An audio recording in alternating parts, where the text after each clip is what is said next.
I've done over the last couple weeks. So, cut. I don't know where I'm going with that.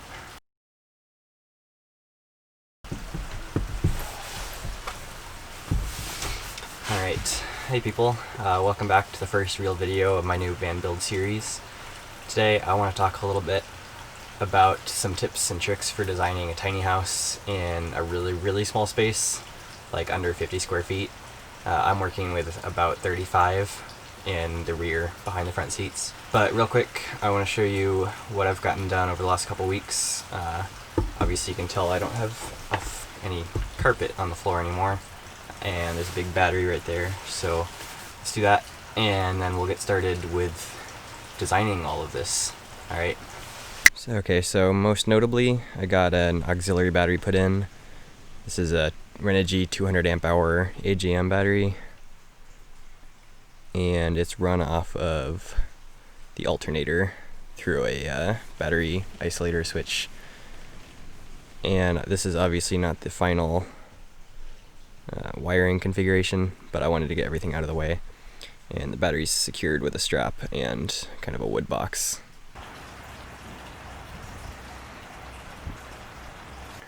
Alright, so I want to run through a couple of quick things that I'm taking into account designing a tiny house in such a small space, and then we'll get started on an actual sort of design.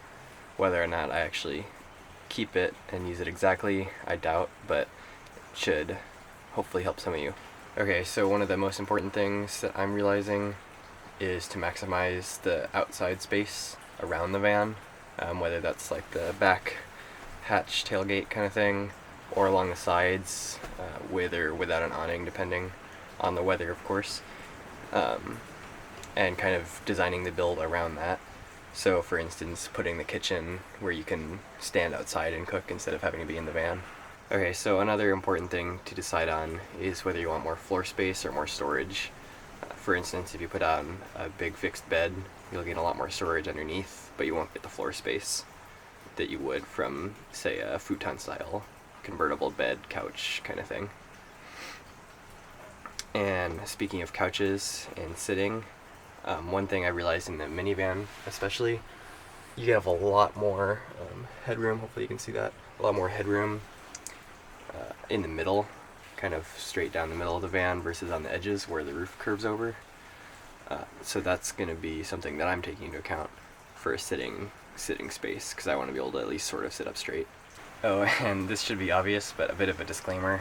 This is all going to depend on your own situation. I'm not giving you an actual specific guide on how to do a tiny house or the design, because it's all going to depend on your vehicle, or if you're doing it in a trailer or an actual cabin, and what kind of stuff you want in it, like a couch, or if you even want a kitchen, or if you want a bathroom, all that kind of stuff.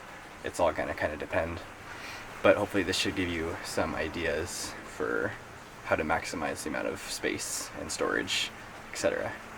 etc. etc. One of those. Okay, so let's go ahead and get started, and I'm going to start sketching out some ideas for an actual design.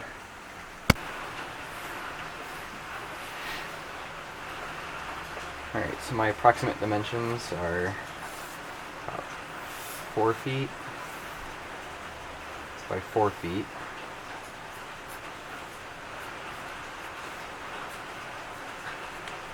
And then this widens out another foot for about 3 feet.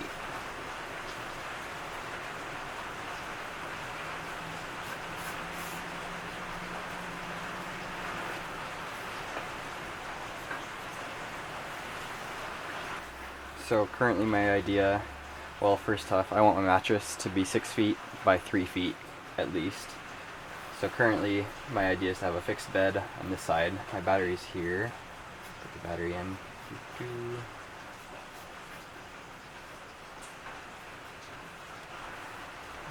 the battery. So currently my idea is a fixed bed. So we go from about here to here. And that would leave me a little bit of, with some sort of folding mechanism here, that would allow me to have some kind of sitting couch contraption just behind the front seats, which are like here.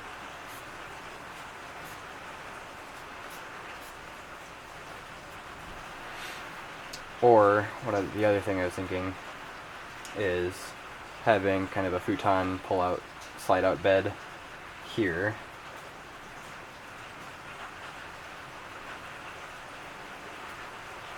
And then this piece would either fold down or slide out somehow, and then create the double wide bed that would be 3 feet wide.